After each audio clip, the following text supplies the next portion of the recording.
আসসালামু আলাইকুম ওয়া রাহমাতুল্লাহ। তাহাজ্জুদ নামাজ শেষে দোয়াটি 21 বার পড়লে সকাল হওয়ার আগেই মনের আশা পূর্ণ হবে ইনশাআল্লাহ।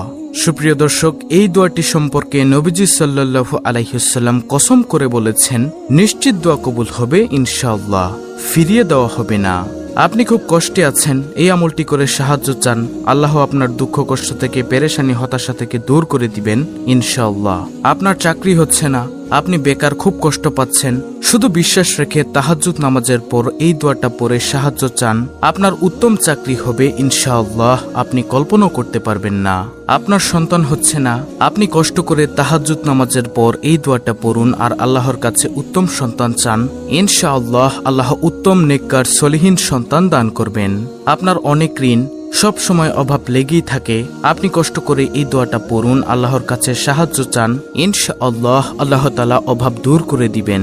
সর্বোপরি কথা হলো, জীবনের সকল সমস্যার সমাধান রয়েছে এই ফজিলতপূর্ণ দোয়ার মধ্যে। প্রিয় দর্শক, আজকের ভিডিওটি অনেক গুরুত্বপূর্ণ, তাই ভিডিওটি মনোযোগ সহকারে দেখতে থাকুন, ইনশাআল্লাহ কপাল খুলে যাবে। তাহলে চলুন শুরু করা যাক। দেখুন প্রিয় দর্শক, আপনি যে তাহাজ্জুদ নামাজের পরে দোয়াটা পড়বেন, তো সর্বপ্রথমে আমরা জানব তাহাজ্জুদ নামাজের ফজিলত ও তাহাজ্জুদ নামাজ পড়ার নিয়ম কানুন সম্পর্কে। তারপর সর্বশেষে জানব কিভাবে তাহাজ্জুদ নামাজের পর এই ফজিলতপূর্ণ দোয়াটি পড়ব এবং এই দোয়াটি সম্পর্কে নবীজি সাল্লাল্লাহু আলাইহি ওয়াসাল্লাম কি সুসংবাদ দিয়েছেন সেই সম্পর্কে। শুনুন, তাহাজ্জুদ মুমিনের মর্যাদার সোপান, রবের প্রিয় হওয়ার অন্যতম মাধ্যম। ফরজ নামাজের পরেই তাহাজ্জুদের স্থান। তাহাজ্জুদের মাধ্যমে পাপ মুছে যায়, আল্লাহর সঙ্গে বান্দার সরাসরি সম্পর্কে স্থাপিত হয়। তাহাজ্জুদ প্রাণহীন হৃদয়কে সজীব করার শ্রেষ্ঠ উপায়। পবিত্র কোরআন ও হাদিসে তাহাজ্জুদের অনেক ফজিলত বর্ণিত হয়েছে। নিচে গুরুত্বপূর্ণ 4টি ফজিলতের কথা উল্লেখ করা হলো। তাহাজ্জুদের 4টি ফজিলতের মধ্যে নম্বর 1, পাপ মুছে দেয়।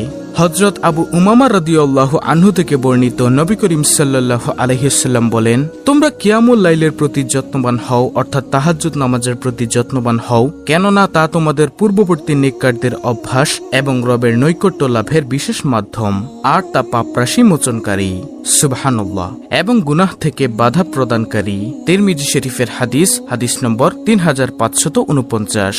তাহাজ্জুদ নামাজের 2 নম্বর ফজিলত হলো দোয়া কবুল হয়।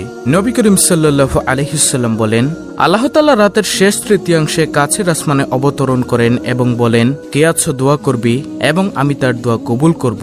কে আছো আমার কাছে তার প্রয়োজনে চাইবে এবং আমি তাকে তা দান করব। কে আছো আমার কাছে ক্ষমা চাইবে এবং আমি তাকে ক্ষমা করব। সুবহানাল্লাহ। হাদিসটি রয়েছে বুখারী শরীফে হাদিস নম্বর 1145। দর্শক, তাহাজ্জুদ নামাজের 3য় নম্বর ফজিলত হলো মর্যাদা বৃদ্ধি পায়। নবী সাল্লাল্লাহু আলাইহি ওয়াসাল্লাম বলেন, মুমিনের মর্যাদা কিয়ামুল লাইল তথা রাতে দাঁড়িয়ে তাহাজ্জুদ আদায়ে ও বিভিন্ন ইবাদত বন্দিগির মধ্যে, আর তার সম্মান মানুষ থেকে অমুকাপিকিথার মধ্যে। তারপরে তাহাজ্জুদের 4র্থ নম্বর ফজিলতটি হলো জান্নাত লাভ করা যায়। নবীজি সাল্লাল্লাহু আলাইহি ওয়াসাল্লাম বলেন, নিশ্চয় জান্নাতে রয়েছে এমন কিছু প্রাসাদ যার বাইরে থেকে ভিতর অংশ দেখা যাবে, ভেতর থেকে বাইরের অংশ দেখা যাবে।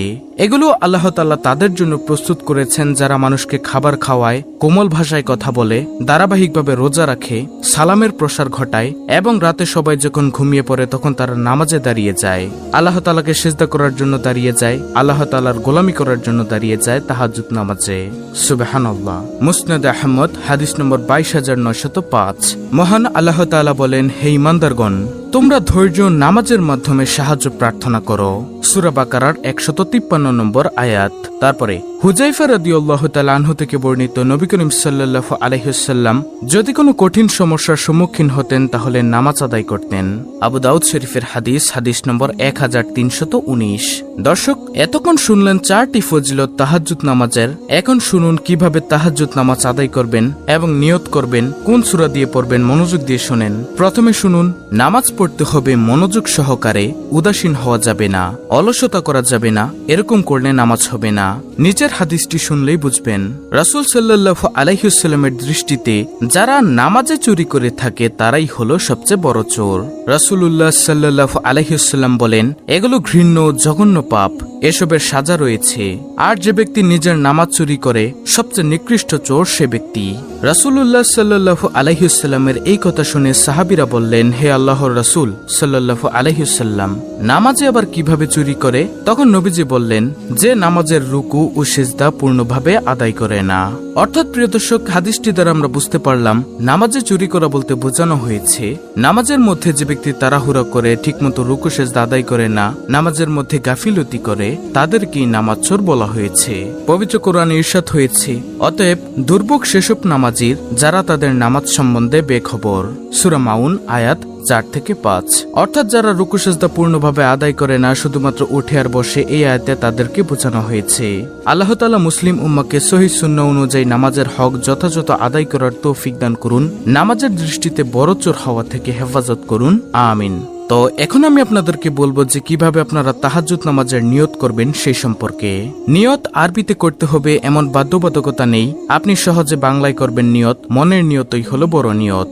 তাহাজ্জুদ নামাজের নিয়তটি হলো, আমি আল্লাহ তাআলাকে সন্তুষ্টি করার জন্য কিবলামুখী হয়ে 2 রাকাত তাহাজ্জুদ নামাজ পড়ার ইচ্ছা করলাম, আল্লাহু আকবার। এভাবে আপনারা নিয়তটি করবেন। নিয়ত করার পর আল্লাহু আকবার বলে 2 হাত উপরে উঠাবেন, তারপর হাত নামিয়ে বাঁধবেন। হাত বাঁধার পরে সানা পড়বেন, তারপরে আউযু বিল্লাহ বিসমিল্লাহ সহকারে সূরা ফাতিহা পড়বেন। তারপরে যে কোনো একটি সূরা মিলাবেন।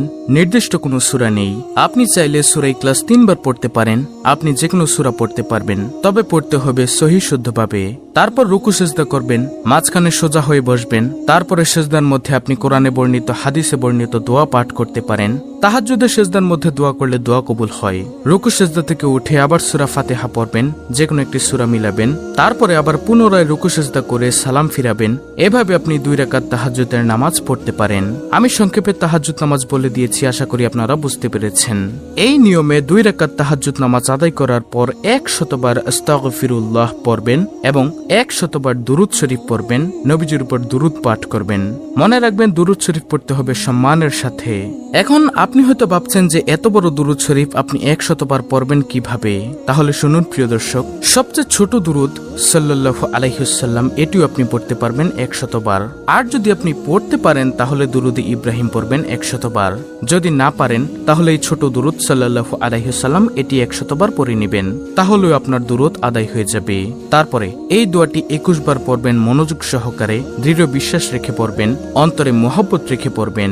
যেহেতু নবীজি কসম করে বলেছেন দোয়া কবুল হবে, তাহলে ইনশাআল্লাহ দোয়া কবুল হবেই। আর প্রিয় দর্শক, যেই দোয়াটি আপনি 21 বার পড়বেন সেই দোয়াটি হলো বিসমিল্লাহির রহমানির রহিম। আল্লাহুম্মা ইন্নী আসআলুকা বিআন্নী আশহাদু আন্নাকা আনতাল্লাহু লা ইলাহা ইল্লা আনতাল আহাদুস সামাদুল্লাযী লাম ইয়ালিদ ওয়া লাম ইউলাদ ওয়া লাম ইয়াকুল লাহু কুফুয়ান আহাদ। অনেক গুরুত্বপূর্ণ দোয়া। এটি হচ্ছে একটি ইসমে আজম। আপনারা স্ক্রিনশট নিয়ে দোয়াটি মুখস্থ করে নেবেন। নবীজি কসম করে বলেছেন দোয়া কবুল হবেই হবে। এই দোয়াটি পড়ে দোয়া করবেন। সুবহানাল্লাহ। এই ইসমে আজমের অর্থটি হলো, হে আল্লাহ, আমি তোমার কাছে প্রার্থনা করছি আর সাক্ষ্য দিচ্ছি যে তুমি একমাত্র আল্লাহ, তুমি ছাড়া অন্য কোনো মাবুদ নেই। তুমি একক সত্তা, স্বয়ং সম্পূর্ণ, যিনি কাউকে জন্ম দেননি এবং তাকেও কেউ জন্ম দেয়নি, আর তার সমকক্ষ কেউ নেই। এটি হলো এই দোয়াটির অর্থ। তারপরে এই দোয়াটি পড়ার পর আবারও 100 বার দুরূদ শরীফ পড়ে, নবীজির উপর দুরূদ পড়ে, চোখের পানি ছেড়ে দিয়ে মোনাজাত করবেন। ইনশাআল্লাহ যা চাইবেন আল্লাহ আপনাকে তাই দিয়ে দিবেন, যদি সেটি আপনার জন্য কল্যাণকর হয়ে থাকে। আল্লাহু আকবার। তো এখন গুরুত্বপূর্ণ হাদিসটি শুনুন, যে হাদিসের মধ্যে দোয়াটি রয়েছে, যে দোয়াটি সম্পর্কে নবীজি কসম করে বলেছেন। হাদিসের মধ্যে বর্ণনাকারী বলেন, রাসূলুল্লাহ সাল্লাল্লাহু আলাইহি ওয়াসাল্লাম ওই ব্যক্তির মুখে এই বাক্যগুলো শুনে, অর্থাৎ ইসমে আজমটি শুনে তখন বললেন, সেই মহান সত্তার শপথ যার হাতে আমার জীবন, নিঃসন্দেহে এই লোক আল্লাহ তাআলার মহান নামের ইসমে আজমের উসিলায় তার কাছে প্রার্থনা করছে, যে নামের উসিলায় দোয়া করা হলে তিনি কবুল করেন। এবং নবীজি বলেন, যে নামের উসিলায় কোনো সাহায্য প্রার্থনা করা হলে তিনি তাকে তা দান করেন। সুবহানাল্লাহ। তিরমিজি শরীফের হাদিস, ইবনে মাজাহ শরীফের হাদিস। আজকের ভিডিওতে যে দোয়াটি বলেছি এই দোয়াটির দলিল হচ্ছে এই হাদিসটা। তো এই ছিল আমাদের আজকের ভিডিও, অত্যন্ত গুরুত্বপূর্ণ একটি ভিডিওটি ভালো লাগলে অবশ্যই চ্যানেলটিকে সাবস্ক্রাইব করে পাশে থাকা বেল বাটন অল বাজিয়ে দিবেন। ভিডিওটিতে একটি লাইক দিবেন এবং কমেন্টে আমিন লিখবেন এবং অন্য মুসলিম ভাই বোনদের কাছে ভিডিওটি শেয়ার করে দিবেন যেন তারাও ইসমে আজমের ভিডিওটি দেখে এবং শিখে আমলটি করতে পারে। আল্লাহ তাআলা আমাদের সকল গুনাহ মাফ করে দিন এবং আমাদের মনের আশা পূরণ করে দিন। আমিন।